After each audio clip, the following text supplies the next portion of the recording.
Yes, you.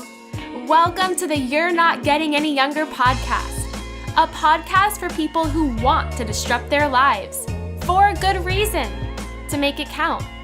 I'm your host, Jen Glantz, and every week I'll drop a new episode with stories from real people just like you, who woke up one morning and decided to make big changes, starting with small things. We'll cover topics like entrepreneurship, love, failure, and self-care. Hey, you're not getting any younger, so let's make this an adventure. Ready?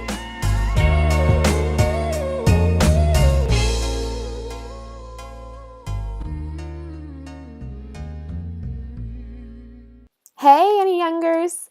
Happy daylight savings time! It is officially spring forward. We have all lost an hour technically of sleep, sort of. Do any of you feel those kinds of changes? Like when it's spring forward, I totally feel extra tired for the first week or two before it finally settles in, and I totally forget that there was a time change. But then when it's fall back and we sort of gain an hour of sleep, that is the most amazing feeling in the world. I wish it was fall back all of the time, though I'm so happy that it's spring forward. Currently, I'm in LA for just a couple more days, and the weather here has been true New York City winter weather. It's been cold, it's been rainy, it's practically snowing on the West Coast here. Last night, I decided to celebrate my birthday a little bit early. I went out with a friend for a birthday dinner. We stuffed our faces with garlic rolls and pasta. My birthday is not till April 1st. If you're listening to this episode, it is only March 11th. So why am I celebrating my birthday a little bit early? Why not?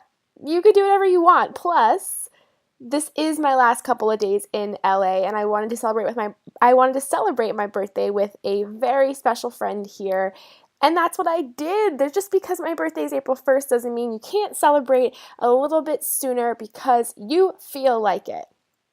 Last week was episode 50. We made it to the big 50. I did an Ask Jen Glantz Anything where I answered 10 very personal questions in the most real and honest way that I could.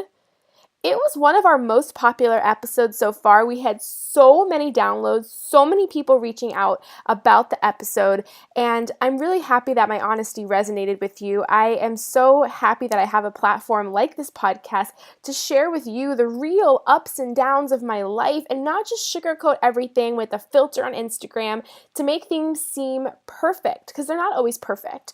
So if you haven't checked out that episode, go back into iTunes, Google Play, listen to it, and let me know what you think. And as always, my dear friends, if you enjoy this podcast, it means so much to me if you can just go to iTunes and drop a quick review. Also, come hang out with us in the Secret You're Not Getting Any Younger Facebook group already. Hello, we're waiting for you there. We have over 1,000 members who listen to this podcast, hanging out, talking, giving each other advice. It's like having your own virtual group of best friends. So come on and check us out. On this week's episode, I want to tell you a story. Last Sunday, it was raining in LA, and when it rains in LA, the city goes to sleep. People don't drive. Some restaurants by the beach, they actually just close down. The city literally feels completely dead.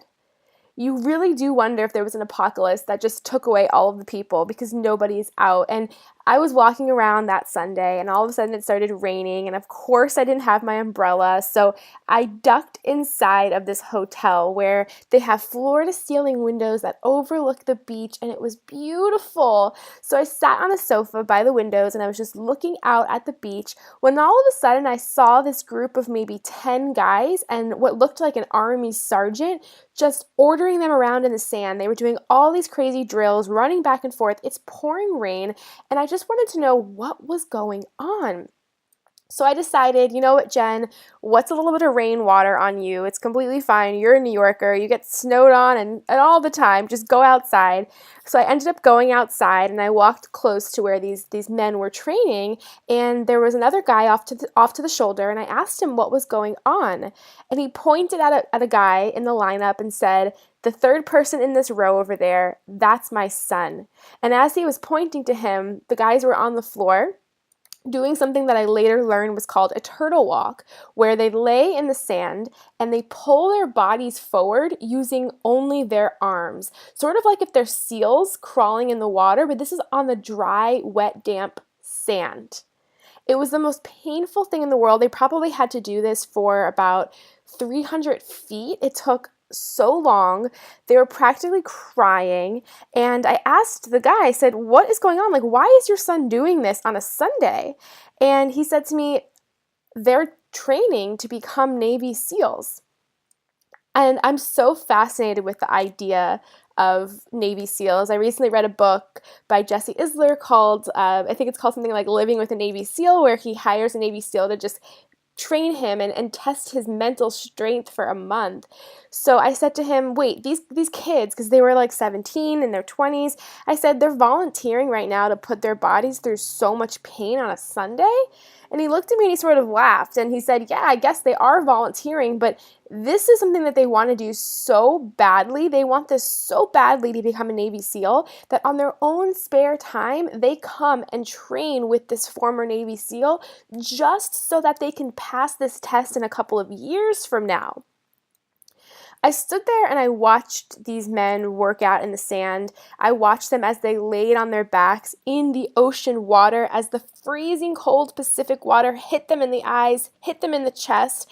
They did this thing called a sugar cookie where they would run into the freezing water, get soaking wet, run back on the sand, and roll in the sand like they were covering themselves as if it was like cinnamon on top of a roll. And the father kept talking to me, and the whole time my eyes were bulging. I had so many questions, and finally he was like, Jen, I don't know how else to tell you this, but they're doing this because becoming a Navy SEAL means everything to them. And I stood there silent after a while, and I thought to myself, what means everything to you, Jen? And minutes before I got there, I was at a workout class, and it was a workout class where you have to run on the treadmill, then you get off the treadmill and do weights, you go back and forth, and about 15 minutes in, I was over it. I gave up, I didn't care, I felt lazy, I walked out. And as I was standing there, I thought about, first, all of the things in my life I've given up.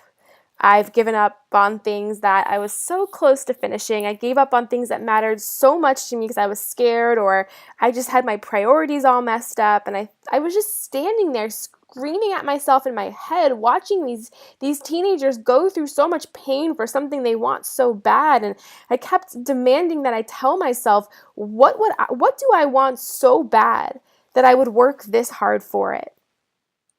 Finally, I figured out my personal answer.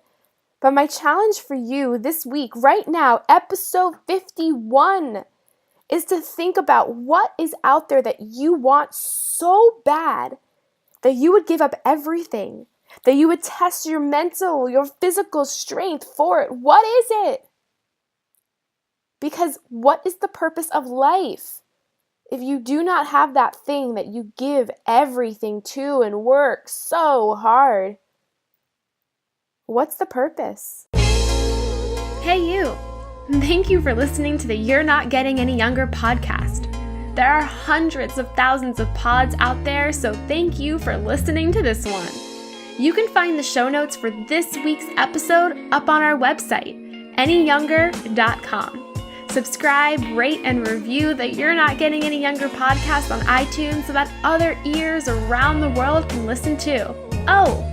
And join our secret You're Not Getting Any Younger Facebook group, where over 1,000 people are talking about how to disrupt their lives, for a good reason, to make it count.